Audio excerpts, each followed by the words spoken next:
لوگوں کے ساتھ حسن اخلاق پیش کیے.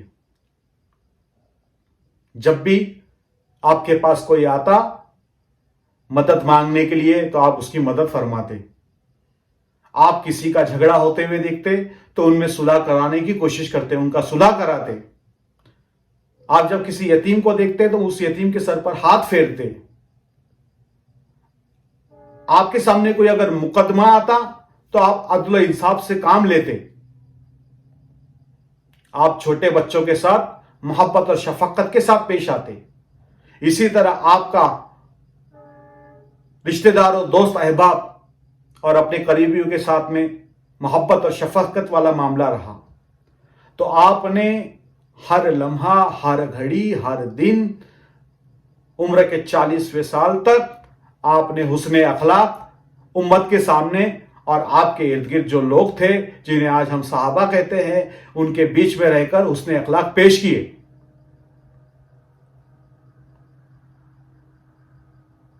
اور آج ہم لوگ سب کچھ کر لیتے، نمازیں پڑھ لیتے، قرآن کی تلاوت کر لیتے، وظیفے پڑھ لیتے،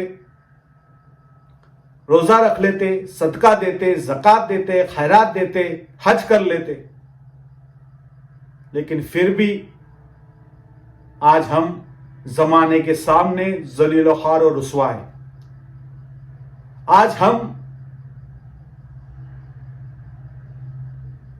کسی کے سامنے ہمارا دین پیش نہیں کر سکتے، کسی کو ہم کلمے کی دعوت نہیں دے سکتے. اس کے پیچھے کی سب سے بڑی وجہ ہے ہمارے اخلاق، ہمارے معاملات، لوگوں کے ساتھ میں ہمارا حسن سلوک.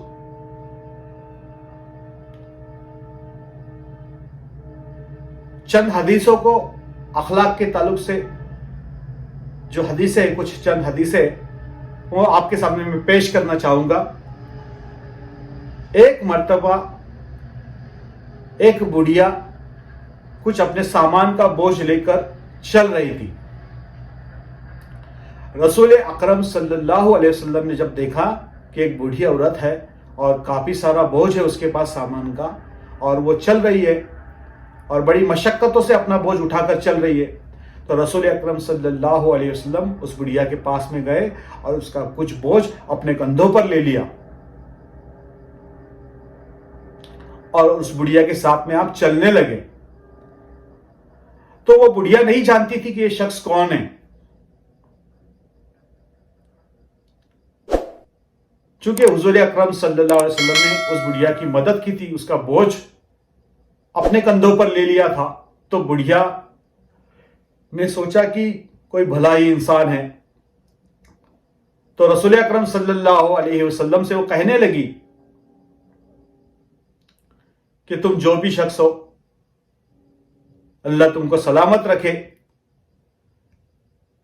لیکن میں تم کو ایک نصیحت کرنا چاہتی ہوں کہ ایک محمد نامی شخص آیا ہوا ہے اور وہ اپنی باتوں میں لوگوں کو بہلاتا پھسلاتا ہے اور وہ اس کی طرف لوگوں کو کر لیتا ہے.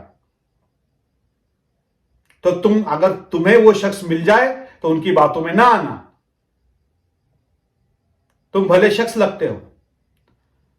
تو رسول اکرم صلی اللہ علیہ وسلم نے جب یہ بات سنی تو آپ غمزدہ ہو گئے اور آپ کے آنکھوں سے آنسو جاری ہونا شروع ہو گئے.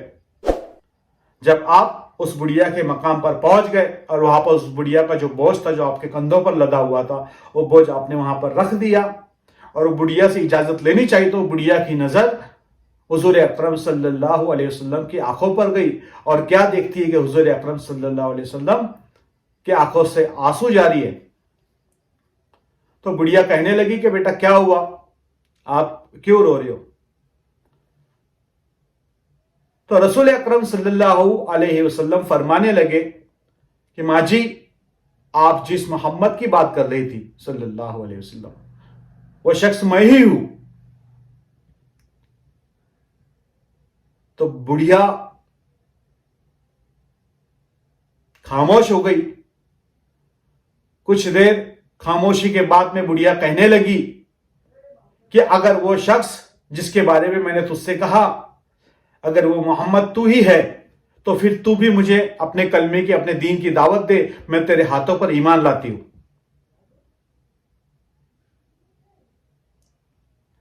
تو یہاں پر دیکھا گیا کہ رسول اکرم صلی اللہ علیہ وسلم نے بے مطلب کسی کی مدد کی، اور یہ جاننے کے بعد میں بھی آپ نے وہ بوجھ کو آدھے راستے میں نہیں چھوڑا کہ وہ بڑھیا آپ کے بارے میں بھلا برا کہہ رہی ہے، بھلا برا سوچتی ہے۔ آپ نے اس بڑھیا کا بوجھ اس کے مقام تک پہنچایا، اور نتیجے میں اس بڑھیا نے آپ کے اخلاق دیکھے اور ایمان قبول کر لیا۔ اسی طرح ایک مرتبہ ایک غیر ایمان والا شخص حضور اکرم صلی اللہ علیہ وسلم کے پاس کسی کام سے آیا۔ چونکہ وہ دور دراز سے سفر کر کے آیا تھا تو اپنی حفاظت کے لیے وہ ساتھ میں تلوار لیے گھومتا تھا۔ تو جب آیا تو اس کو جانے میں دیری ہو گئی اور رات کا وقت ہو گیا، تو رسول اکرم صلی اللہ علیہ وسلم نے فرمایا کہ آج رات آپ یہیں پہ میرے گھر پر قیام کر لیں، ہے نا، اور پھر صبح ہوتے ہی آپ چلے جائیں۔ تو وہ شخص رسول اکرم صلی اللہ علیہ وسلم کے گھر پر رک گیا۔ رسول اکرم صلی اللہ علیہ وسلم نے اس کے مہمان نوازی کی، پھر رات کے آرام کے لیے اس کا بستر لگایا۔ اس بستر پر وہ غیر ایمان والا شخص آرام فرمانے لگا۔ اس شخص کا پیٹ خراب تھا، چونکہ وہ صبر نہ کر پایا اور اس نے اپنا بستر خراب کر دیا، اس پر غلاظت کر دی۔ اب وہ شخص رات بھر بے چین رہا، اور جیسے ہی آدھی رات ہوئی تو شرم کے مارے وہ وہاں سے چپ چاپ نکل گیا، لیکن وہ اپنی تلوار لے جانا بھول گیا۔ اس کی تلوار آپ کے ہی گھر میں رہ گئی۔ جب وہ شخص کو یاد آیا کہ میں اپنی تلوار بھول چکا ہوں، تو اس وقت تک وہ کافی دور کی مسافت طے کر چکا تھا، لیکن پھر بھی وہ وہاں سے واپس لوٹا اپنی تلوار لینے کے لیے۔ اور جب رسول اکرم صلی اللہ علیہ وسلم کے حجرہ مبارک کے پاس میں پہنچا تو کیا دیکھتا ہے کہ حضرت ابوبکر صدیق